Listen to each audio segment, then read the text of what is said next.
Everybody, welcome back to the channel. Thank you very much for tuning back in.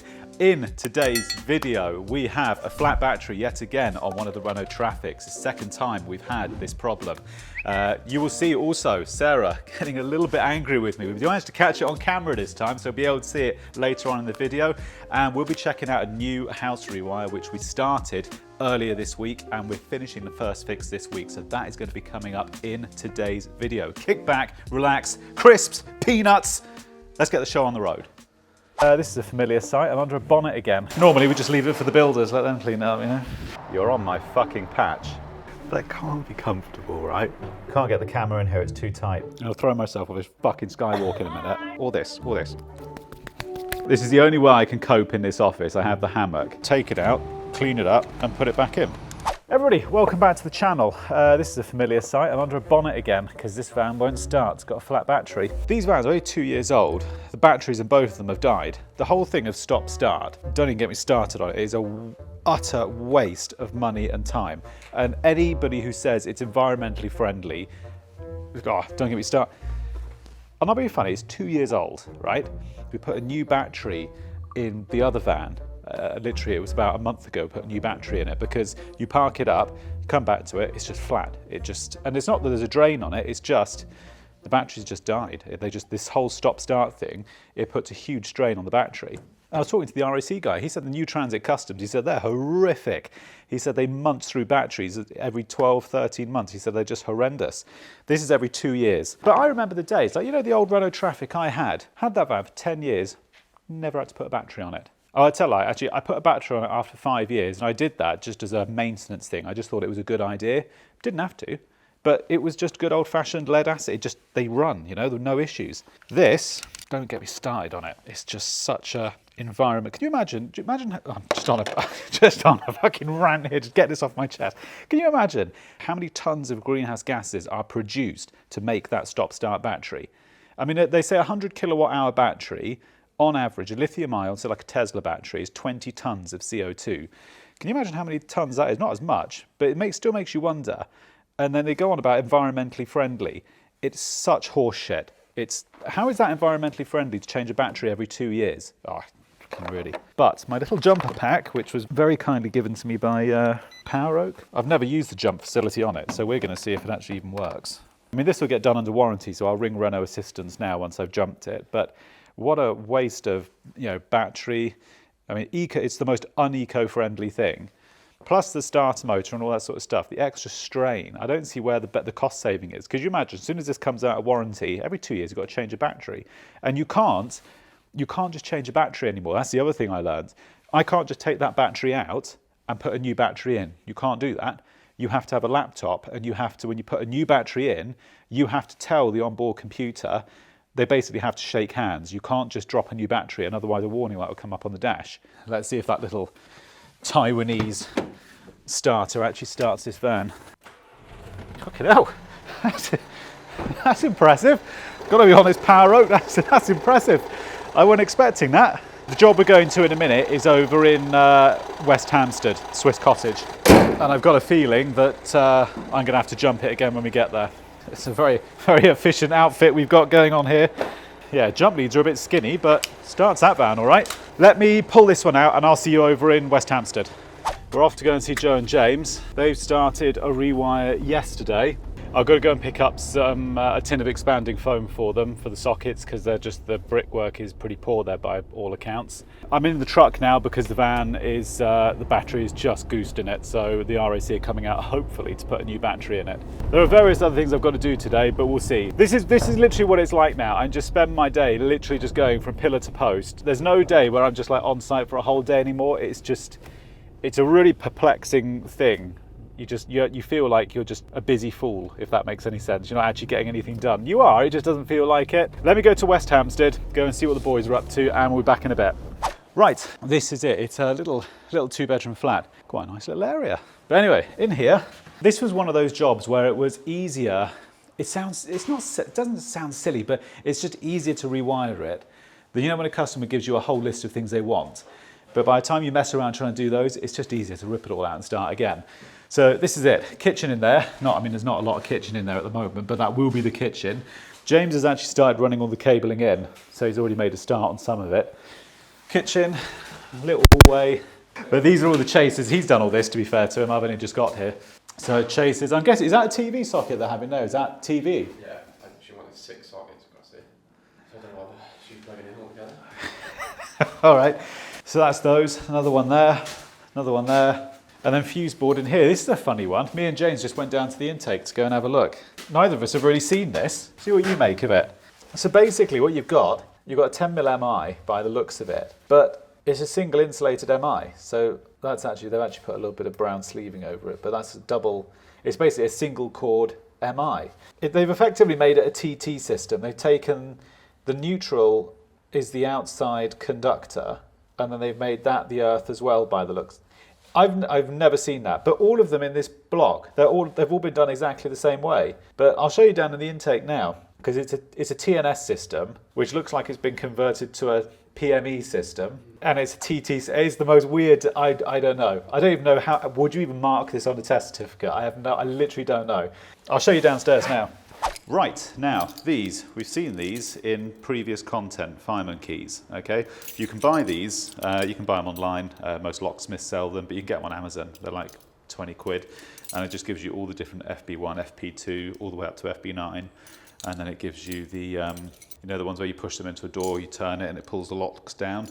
You see those on electrical cupboards quite often, but normally on council properties, council blocks are operated by fireman keys. So they are handy if you're doing stuff in blocks, just get a packet of them and just keep them on the back of your van. But yeah, have a look at the intake down here. This is my understanding of it, right? That is a TNS system, yeah? So you've got the armouring, you've got the outer sheathing of your supply cable, which comes off, and then it goes up here. But then it goes to that, right? And that goes into the side of this block. So that's a TNCS system. So I'm just perplexed. And then upstairs, it's a TT system. But then you look at down here, you've got TNCS, you've got PME. Has anybody ever come across this where you just don't know what the supply is? But like that flat up there is not, that's not just that flat I'm working in. They're all the same. Look at all these. All these are all the supplies going out to the flat. And it is neatly done. You know, it's a very neat job. Someone's done a lovely job of it. It looks nice. But actually, hang on. Someone's left an EICR here. Huh, okay. I don't think they also know what the supply is here. It's a very strange one. They haven't ticked it. They've just left it blank, TNCS. But it's not TNCS because it's TNS. But then up in the flat, it's TT. I don't know. Put it below if you've ever seen anything like that. I don't know what we're going to class it as. I've got no idea. Yeah, you see this as well. These MIs are all single insulated. These are all single insulated. The inner core is a single core. And when it comes out of the meter, you can see what some people have done here. They've put Copex over the top of it to give you double insulation. See? You've got your standard meter tails going into your Henley blocks, but then the actual MI, the single core, they've just wrapped it in Copex, which I suppose is one way of getting around it. There's no reason why you can't do that. I mean, it does seem a bit odd to put a single core MI in. Why don't you just put a 2-core, 2 or 3 core? I don't understand why put single core in. But you see what I mean? All the flats upstairs must be the same. Right, up here, this is the master bedroom, as it were. All James has done, just drilled down. You know, you've seen us in the past using this Instastick. This is the stuff we use. Instastick, that stuff there, on back boxes. This was a classic example. Because the brickwork, you tried to chisel away this, and by the looks of it, they had such a meal of a time. So they put the box in. They actually use grip fill on these boxes, which holds all right. But normally, you see me, I use expanding foam. But this is like a low expansion. It expands a little bit, but not loads. But once it's dry, you won't pull those boxes out. Same with grip fill. If you just put a good bead of it all the way around and then push it back in, once that's set, there are some people like, oh, you just be able to pull that out in 3 years' time. Won't. No way. Once that stuff's set, that's in there, you'll be taking the wall with it. These boards are tongue and groove. It's such a pain in the ass. When I came here to quote this, it was just like this. There was no carpet. Yeah, I was like, oh, happy days, just pop a board, but it's not. They want to keep this floor as well. They're using this floor as the floor. If that makes sense. Yeah, right. These are the issues that happen. Like, you've got to try and cut these tongue and groove. Yeah, that tool is it's the best tool. One of the best tools for lifting floors. Just a little Bosch 12-volt circular saw. And that's what we use for these. The days of the big 18-volt saws are gone. You just don't need them anymore. But yeah, you just have to cut down the length of the floorboard and then you lift it out. It's the only way you can do it. There'll be a lot of sanding and varnishing involved, I think. Yeah, they'll just need a big sander in here to try and... I didn't think this was... They were just going to... I thought they were carpeting it. The lighting is staying like for like, so we've got to rewire it, but everything stays like for like. A bit small in there, so bathroom in there. And then this is a little well, I'd say box room. It's actually not a box room, it's bigger than a box room. So it's the same thing again. We're the only contractors in here at the moment, but sockets there, sockets there. I think these ones will higher up because they're putting a desk here by the sounds of it. And then just pendants in each room. Who put that there? You try and be all fucking suave on cam. Hang on, mate, what's the time zone like? We can't meet 9. Ah. Why, is that one of the neighbours, is it? Yeah, they should go to a conference call or something like that. Alright, I can't make noise between 3 and 4. This is look, this is the other problem. Like, everybody in London lives above, they just live on top of each other. You know, there's people above you, people below you, people to the left and right of you. Can't make noise. Alright, no floorboard cutting today. I was about to show you the awesome power of 12-volt Bosch. Let's clean up all the mess you've made. I'd say that's pretty neat, mate. Trust me, I've seen many contractors just go, oh, I need a socket there, fucking straight up diagonally. What I do want is that Metaboo, the Metaboo wall chaser. I do want that. It's about £1,000 to get to get that with the big dust extractor. But the problem is, like little chases like from the floor to a socket there, it's not worth it. To set all that up for that, you might as well just use a little grinder, you know? The problem is, I was offered one. I can't remember who it was now, but they wanted like 5 1-minute clips and 2 5-minute clips promoting it. I'm not fucking doing that. I just can't be bothered. I just go and buy it, you know? It's just, it's just easier. But yeah, for little ones, like where the socket's there, it's just easier to get a grinder and just cut it out with a grinder, you know? But yeah, that Metaboo chaser would be better for this sort of stuff. It would be, I mean, it's actually quite a clean cut, to be fair. That's all right. Got to be careful, electricians cleaning, got to be careful, we'll start giving ourselves a name. It's a rare sight. Normally we just leave it for the builders, let them clean it up, you know. But I did have to Google what that was. I had to find out for myself. Right, we're just going through the plan for the kitchen and not really, not sure. They basically want, all the worktop goes in this corner here like this, so it's an L-shaped kitchen, right? Pair of sockets going there. Looks like, well, each unit is going to be 600, the cabinets are 600 wide, so 600, 1200, so 1.8 metres, that's a metre. So yeah, hob's going to go somewhere here on the plan, but she's got oven grill written here, so I'm not sure what that's for. I've got to question that with her. Oven's going here. Washing machine's going straight there. James actually raised a good point a second ago about this. With washing machines and stuff, dishwashers, you know, built-in white goods appliances, you know, what do you do with a plug? Because you shouldn't really cut the plug off because then you invalidate the manufacturer's warranty because you shouldn't cut plugs off. You can, and a lot of people do it, but you shouldn't really do it. So the only way I can see of getting around it is you either have a floating socket under the kickboard, so you have the dishwasher, you put your dishwasher in, worktop goes above, and you have your lead for your dishwasher. You either leave it under the kickboard on a trailing socket, which I hate doing, but it's sort of accessible because then you could just take the kickboard off and you can just unplug it. But that's no good if you want to disconnect it quickly. Or you cut like an 80mm hole, 76mm, you can get a plug top through.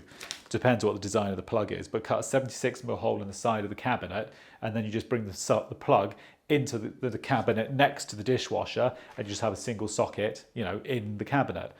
But not everybody wants the best part of an 80mm hole cut into the side of a cabinet. So even if you've got a few spur up above, I don't want to put the socket behind it because it's just that, you know, that video we did a couple of weeks back, same thing. At some point you're going to have to get to that socket and you don't want to have to remove white goods. So I think maybe we'll just do that. You just cut an 80mm hole in the side of the cabinet and you just bring the plug in, put it on a single socket inside, and then you can just, when you want to, open the cupboard door, you can unplug it. So I think that's how we're going to do it. And the lights in here are going to stay exactly the same. They're not changing. But it's 4 o'clock, it's home time, so we'll see you bright and early. Everybody, welcome back. This is the next day. Now, have actually just recorded this and now recording it again, so I'm going to condense it down. You're here when actually everybody else is here. I'm taking the little Kangoo today, so James is he's still getting over the fact that he's got to drive a diesel today. But I've got to bet that is actually, to be fair, me and James were having this conversation the other day, that is the best van out of all of them, that little electric one. It's just infinitely easier to drive. It's just a better van. So I'm taking that one today. He's in the van at the very back. That actually had a new battery yesterday. The RAC came out, put a new battery on it. You know, when I was having a moan about it at the start of the video. I've got to pull this one out. That one's staying here. And then Joe is going back to that house rewire, the flat rewire, which you saw. You didn't see Joe in yesterday's content. You will see him in later today when we go over there. But he's taking this van and he's going back over there. So let's play musical vans and we'll be back in a second. Now everyone's out the unit. So what's happening is this is actually an insurance job which came through a couple of weeks ago. For anybody who's watching it in London, a couple of weeks back, about a month ago, there was like 3 or 4 hours of just solid rain, and it just literally didn't. Did you see it? Or, no, we were in Warrington. Yeah, we were away doing the van racking for the sorter mode for the truck. And there was like 3 or 4 hours of just solid rain, and basically 2 houses in central London just basically from loft to basement just got flooded.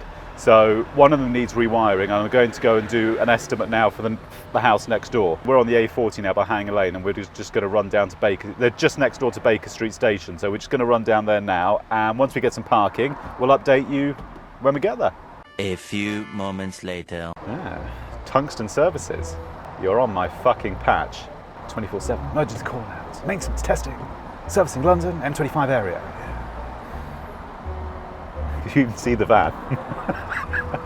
There's a van down there. Come on, Tungsten Services, you got free advertising just then. Go, Tungsten Services. This is a very efficient way of wearing a hard hat. Watch this guy. It just looks so weird. That can't be comfortable, right? Does it go?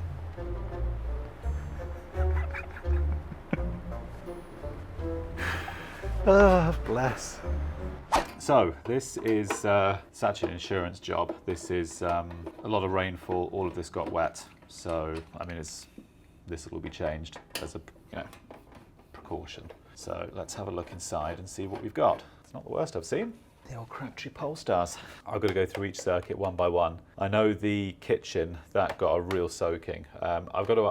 We're just down in the garage here, but I've got to find out if we can record upstairs, so I'll wait till the customer comes back and I'll ask. But we've got to test each one of these. It's basically an EICR, that's pretty much all it is. So let me get my test meter out, and I've got to get my laptop set up. I'm going to try and find somewhere to type on, and I'll start compiling. It's basically, all I have to do is an inspection, and I have to put a report to it. That report then goes back to the loss adjuster. He then sends it on to the insurance company, and the insurance company say yay or pfft. That's basically what happens. Give me 5 minutes, let me get set up and I'll see you in a sec.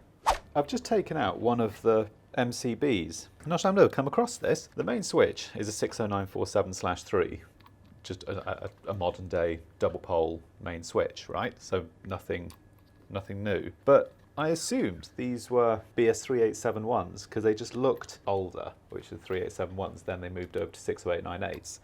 But I've looked on the back of the breaker, I took one out, I'll just check. On the very top it's written miniature circuit breaker BS3871, which is what I suspected.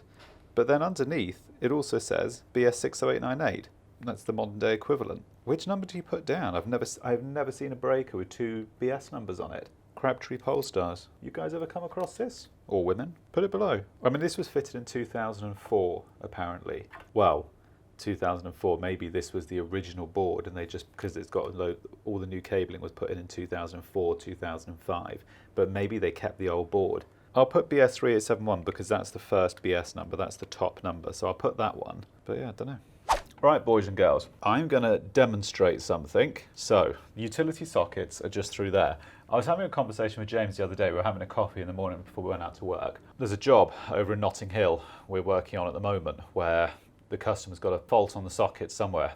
And when you plug your test meter in, it's saying there's voltage between neutral and earth. And I said, chances are it's just a loose earth somewhere, most likely. And he was like, what do you mean? I was like, well, if you disconnect the earth, you'll get voltage between neutral and earth. He said, no, you won't. I said, yeah, you will. And this went on and on and on. I'll demonstrate it now, right? So, utility's off. So if I disconnect the earths, I technically shouldn't do this, but I'm just doing it for the purpose of demonstration, right? It's a controlled environment, all right? Thorough risk assessments have been conducted, all right? Right, so we disconnect those, all right?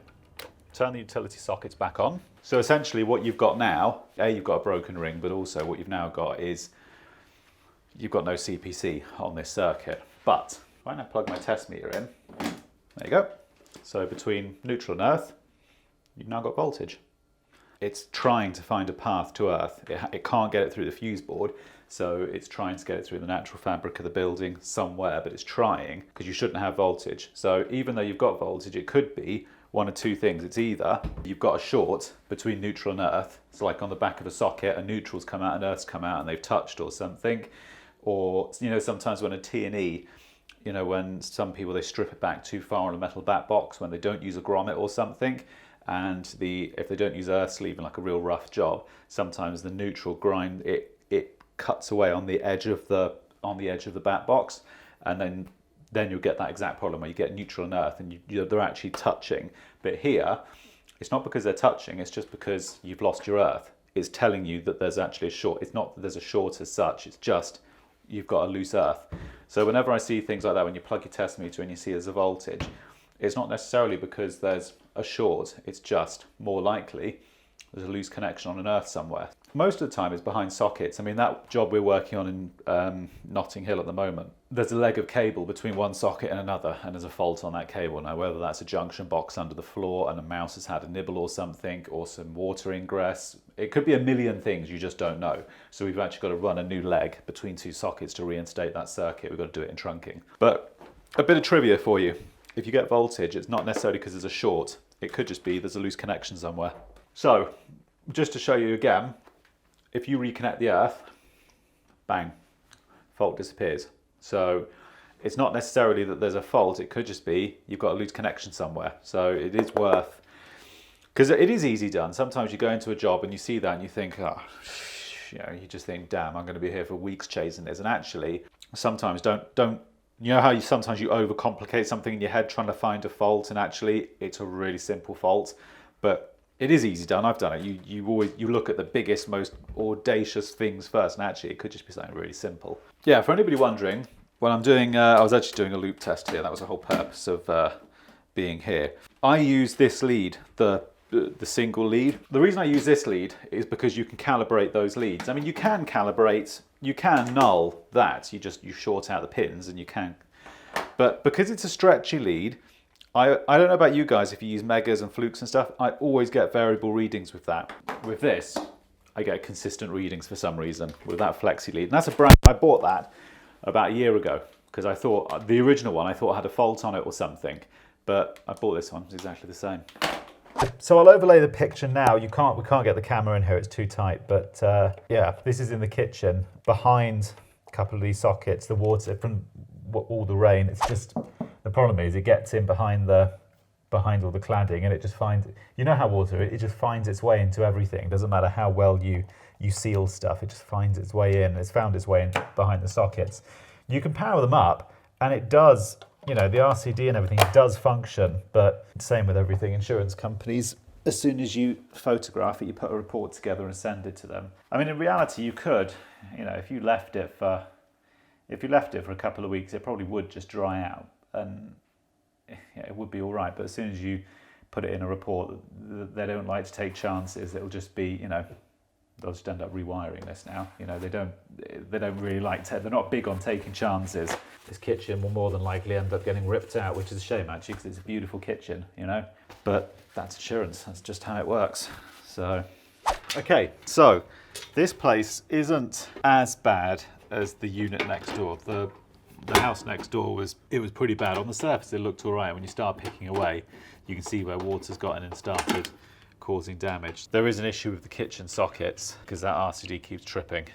So water's got in. Problem is it's got in somewhere behind all the accessories or something like you saw, but what could cause it? That's what I'm saying. Until you start pulling things apart and, you know, really getting into it, you're not going to know. This is just like a preliminary inspection. So I'll whack all the covers back on, we'll finish up. I think the next job I think we're going to now is the one which you saw us yesterday in that council block. I think that's where we're going next. Our Bosch stuff has arrived. Cool, all right. Yeah, this is courtesy of Bosch. So I actually can't remember exactly what's in it. They did tell me, I can't remember. I've got to go out to that job which we were on about. I've just come back in the office to have a quick chat with Sarah. I'm sure she'll give me a bollocking for something I haven't done. But then as soon as I've done that, I'm going back to site. What? What have I done? Anyway, This unboxing, this is going to be coming out on Friday, so do me a big favour, all right? Bell icon, subscribe, do us a favour because it really does make a difference. Please subscribe, it does help. But this will be coming out Friday, don't miss it.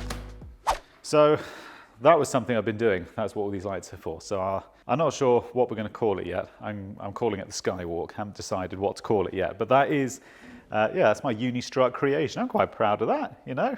Obviously, it's not been signed off by a structural engineer, but it's looking good, you know. I've got to finish the cladding. I haven't quite finished that yet, but you know, it's not a bad little creation. I had to do something with the suicide door because it's just, otherwise it's just spare, you know, it's just not doing anything. So at least that finishes it now, you know.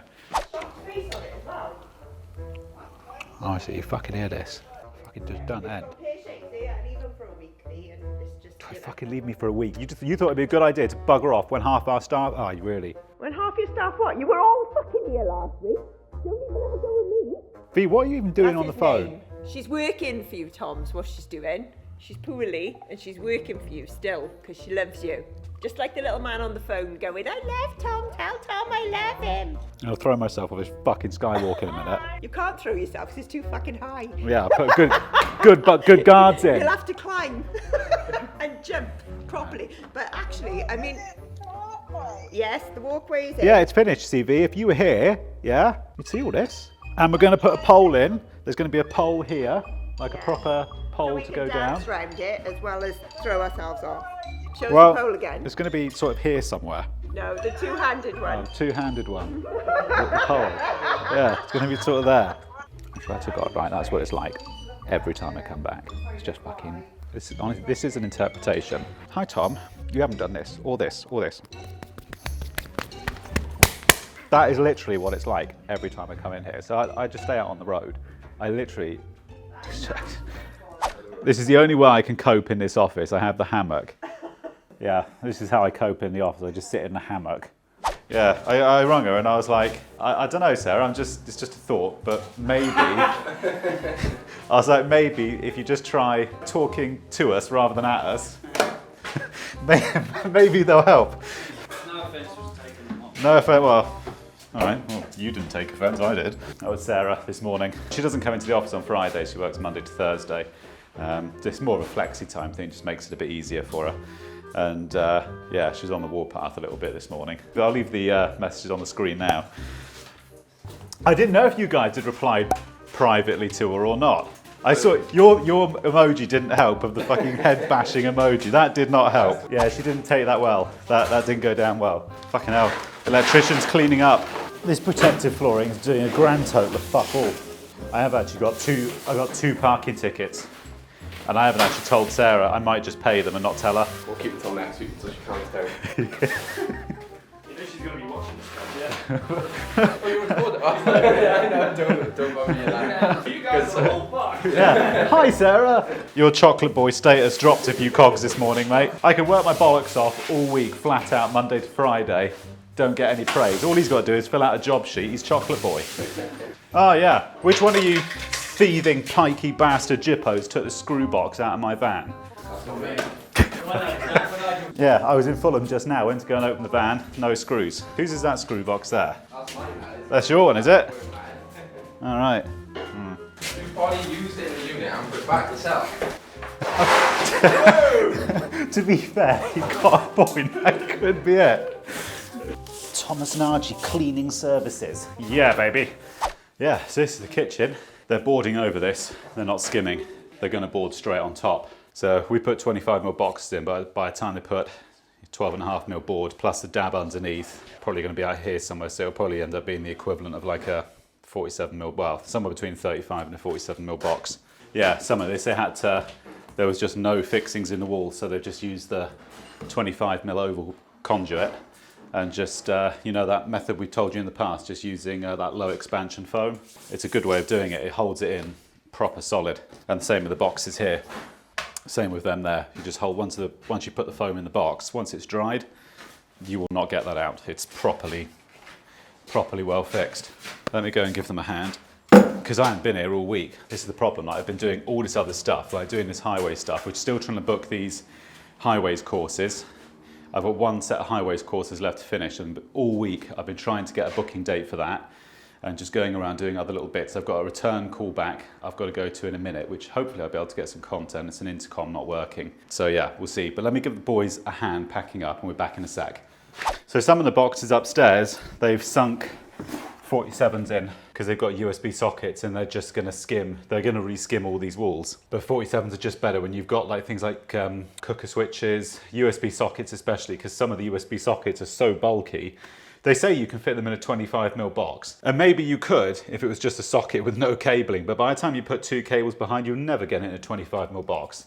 So it does make sense. If you know there's going to be USB sockets in certain places, fit deeper boxes.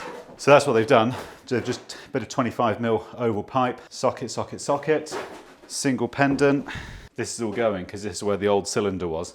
And I think all this is going out and they're having a combi downstairs. Sockets in here. Yeah, all right, they've already tested it. They put a 47mm box in. I think they've already tried testing it out. I'll be honest, it does feel weird, like going in a job at the end of the week and checking progress, because normally I'd be doing it. That does feel weird.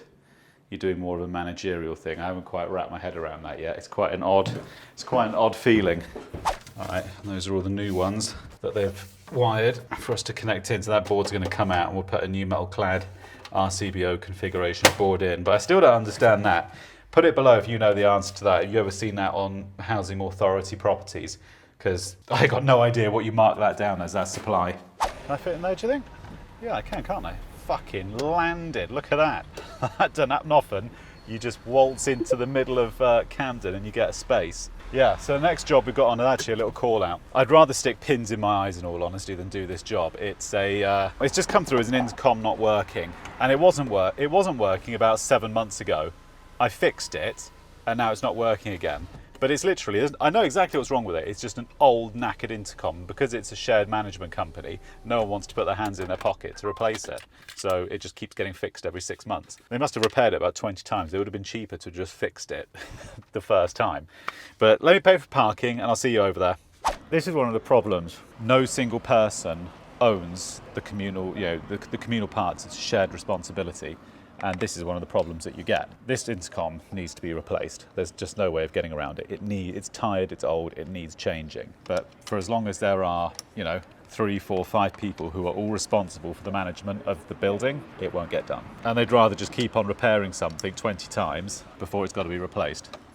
This is when Bert the spider comes out to say hello. Jesus. Honestly, if Fred comes out to say hello, I'm going to drop this and run into the traffic. One thing I've learned, before you start touching anything, take pictures. Many times I've just got started, cut a wire or something, and then you realise afterwards, shit, which way did it go back? So always take pictures. Okay, so intercoms are pretty simple. There is not a lot that really goes wrong with them. So this one, for instance, right? Orange there, that's your feed to the buttons. So here we've just got 2 buttons, but you could have 10 flats or something, and I'll just link that across all of the contacts. You've got a push button there, and all that does is just bridge the contact, and it just energizes the white and green there. Chances are it's that contact. Normally, it's that contact there in the switch which dies. Okay, brilliant. Right, that's a dodgy contact because the tenants just answered the door. It is just this button which is damaged. All it is just they press it. It's spent 20 years of its life people pressing it. It's just died. Normally, like if you do door access every single day, you just keep these on the van. But because this came in as a rush job, naturally I don't have that on the van. So what I'll do for the minute is take it out, clean it up and put it back in. What you can do, just use a little clamp meter like that, just a continuity tester, and just test the pins at the back. But this one, it is just a switch, just doesn't do anything. All it is, the contacts just need cleaning up. When they're on the side of the road like this, all the road dirt and grime gets into the contacts. That's literally all it is. So let's go to the back of the van now and let's see if we can strip this apart and clean it up with a bit of blue roll and some brake cleaner and such. I'm taking this apart knowing full well there's a good chance it won't go back together again. This is not going to go back together. Oh no. Cool. All right. You know what would be perfect? A bit of like really fine sandpaper, like a really fine grit paper. That'd be perfect to clean that up. But blue roll and brake cleaner will suffice. Yeah, this is the job, everybody. Day to day, you do different stuff. I mean, it's changed a little bit since all the others have started. What I do has changed, but I still try to get out on the road where I can because I just haven't got the I haven't got the mentality to sit behind a desk like every day. I haven't got it. That's never been in my blood. We sort of arranged with Sarah that I'll do, when reactive call outs like this come in, I'll go and do these. And then when, sometimes I've got to sit behind the desk, but for the most part, I try to do a sort of a balance. I try to do maybe 2 days in the office now and then the other 3 out on the road. The problem is I can't spend 5 days out on the road. I just can't do it. I can't spend 5 days out on the road anymore because there's just too much paperwork stuff to get through. I think this will work fine, The other thing that can happen with these is because essentially what's got to happen is you've got those two pins there, right? Those 2 metal forks. They have to touch those 2 metal plates in the back of the switch. Now, over time, you keep doing that, those metal sort of plates, they splay outwards, and eventually what happens is you push it in, and the metal contacts just don't touch each other. All you got to do is just get a screwdriver and just gently push them back a little bit. It says me now, break it, like that. Just gently push them back a little bit, or if you had a switch, you just replace the switch. There you go. She's working again. Right, as the Haynes manual says, installation is the reverse of removal. So you snap your buzzer button back in, wrap your wire back round. Yeah, I mean, once I finish this, I'll just email them and say, look, the system needs replacing. It's just tired, and it is. Look at it. I mean, it's just a dog old system. So I'll recommend it, but as with most things, I think it will just end up on the delete folder. Normally on these, you see security screws, and I've got the security screw kit in the van. But normally, what happens is when you get to it, someone's tried to undo the security screws using a normal Phillips head. They've just completely mauled out the top of the security bit, and you can't actually get them undone, so you end up having to then drill them out. That's the other thing, like what should be a 30-second, literally a 30-minute job ends up taking 2 hours because you've got to drill all the screws out because someone's tried to get it out with like a Phillips or a flathead, which just wasn't designed for it. I'll put a date in the diary, in the calendar, 6 months, back here for another service. But I think I'm heading back to the unit now, so I'll see you down there. Right, back at the unit now. It's Friday, so everyone's left now. Everyone's gone home because we finish at 1 on a Friday. There's not really a lot of point you seeing the rest of this. I've got to try and find, for my highways work, I've got to try and find these courses. I've got what's called a combined course I have to sit. Another £600. Go me. So I've got to try and find somewhere that can fit me in to do these courses. It's really, this COVID lark has really, it's caused huge problems with training centres. I've rung so many training centres. And we're not just talking London, like across the country. It's called 101 to 106. Anyone who does highways will know what that is. And it's a combined course and it takes 3 days. No one can fit it in. It's like January, February, March time before they can fit them in. I've managed to find one company that can do it in middle of October. And that's all I need. Once I've got this course, that's it. We're on the road. And it's really annoying because like we've got highways work waiting. It's sat there waiting for us, and they've just said, "Look, we can start giving you the work tomorrow, but we can't because you haven't got your highways ticket." So I'm waiting on this to get our tickets. I can't do it now until the 20th of October. So yeah, I've got this machine sat here. Can't do anything with it until mid-October now. So, but that's life. It'll all come together. I know it will. It just takes time. But look, we're going to end this video here. I've got a load of paperwork and stuff to get on with before I go. Thank you very much for watching. Please remember to like and subscribe because it does make a difference. All right. Any questions, comments, put it all below. And if there's anything you want us to talk about, put it below. If there's a topic you want us to cover, you want me to look into, just let us know. But otherwise, thank you very much for watching. It is really, really appreciated. And we will see you on Friday.